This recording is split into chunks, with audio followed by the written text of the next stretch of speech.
crowd is crazy. It's crazy, y'all. To have the fans in there, the energy, it's nothing like it. You know, and I told the guys this is why we fought so hard during the regular season to get home court advantage. And I think we truly had that with our fan base here. It's almost like wrestling. It's like you tagging in. You know, you go out the game and there's no drop off. It's just another unit coming in as just keeping pressure on you. And I think that's the benefits of having a team like we have. Stephen A., I'll start with you here. What do you think was the main reason for Phoenix's victory? Two things. Okay. Not taking anything away from abundance of other dudes that showed up, because Bridges was special last night. Mm-hmm. Was proud of that brother. But CP3, my God. I mean, for him to come out in the second half, because Bridges and those boys were balling, and it was like CP3 was saying, don't forget about me. Mm-hmm. And he comes back into the game off the bench, and just a couple of pull-up J's, and then that step back three. He didn't yell, ask about me, but he might as well have. It was something special to behold. It really, really was, to just see him go on a little spurt like that, to be pretty much the smallest dude on the court other than Campazzo, and to do what he was doing. It was special. The other thing is this, and this is just nostalgia. You can call it whatever you want, Max. You know, I've been covering the NBA for over a quarter century, man. And, you know, about a quarter century. Been in the business over a quarter century. I've never covered the NBA that long. And to this day, my hair still stands up on my skin, and I mean, I love crowds. I love that environment.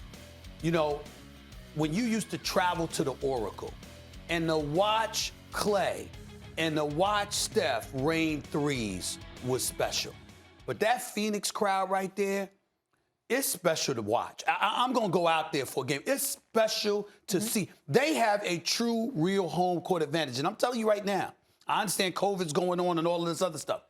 If other teams that play against them don't find a way to get their fans in their arenas, and they ain't like that, you ain't beating Phoenix.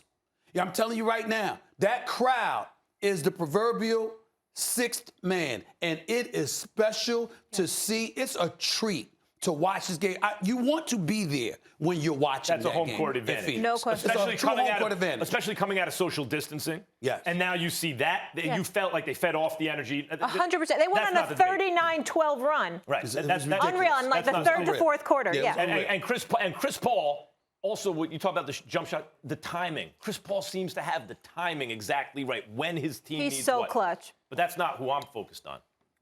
I think the story was actually Deandre Ayton.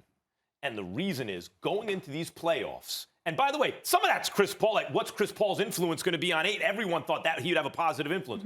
But Deandre Ayton was young and raw. You couldn't call him a bust.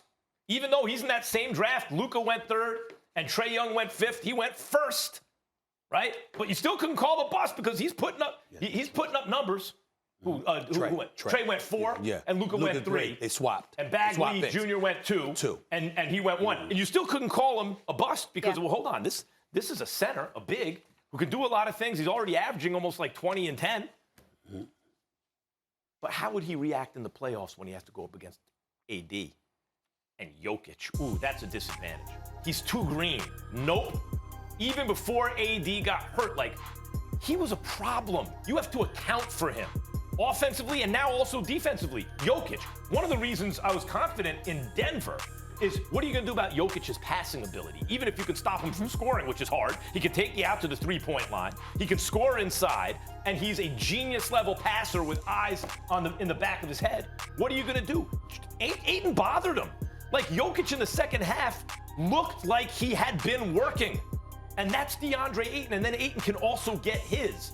So I'm not saying Ayton is better than Jokic, but he's a counterbalance. He's a balance to Jokic in this series. And considering Ayton was the guy coming into this season who was actually the biggest question mark, your number 1 overall pick was already pretty good. One of the reasons I liked him since the preseason. Wait, a backcourt of Chris Paul and Booker? You got Mikal Bridges, and I keep bringing up Cam Johnson, who's off the bench now because you have Jay Crowder, and Deandre Ayton is your, hey, what's he going to give you? If he gives you this, The Suns are live to get out of the West. If Ayton gives you that. Listen, Ayton definitely negated Jokic to some degree. He dropped 20 and 10 last night. He's been very consistent throughout these playoffs and deserves a lot of credit. And if he continues to do that, he deserves all the praise that Max has given him, and I'm not knocking that. On a side note, you brought up Marvin Bagley. He's been pretty much hurt the last 2 years, so I'm not going to get on him. Missed about 29 games this past season. Missed about damn near 70 games the season before that. It's been injury prone. I get it. But if you Marvin Bagley, we're going to remind you again, my brother, member of the Sacramento Kings. You got Deandre Ayton now. You got Luka. You got Trey. And in the middle is you. You're on the verge of being considered Darko Milicic, all right? Get it together, my brother. You got to be in that mix, okay? So get your health right and get ready to Don't want to be known for freestyling more than That's right. You got your rap album that came out in 2019, but you paid to play ball. Let's get it together. In the end, when it comes down to getting back to Phoenix, I'm just telling you, that crowd is something. And Mikal Bridges showed up last night and showed out.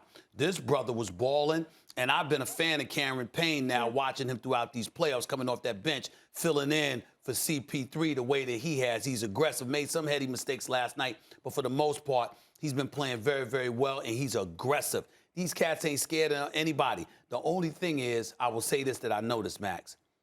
Aaron Gordon, guarding Devin Booker. Now, Devin Booker didn't look like he looked against the Lakers. Aaron Gordon's been excellent for this team. This dude, both ends of the floor. Both ends of the floor. Yeah. He's strong.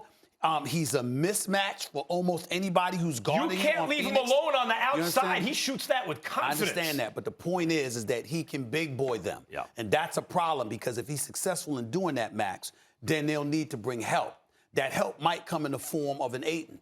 If that happens and you're able to get him into foul trouble, you got a problem, because yesterday, like late in the third quarter, early in the fourth quarter, Ayton picked up his first foul. So if you're Denver and you're Coach Malone, you got to attack him to get him out of the game and make them go small, because there's really no answer for Jokic anyway. That's very good analysis. But especially if you get Ayton in foul trouble. Thanks for watching ESPN on YouTube. For live streaming sports and premium content, subscribe to ESPN+.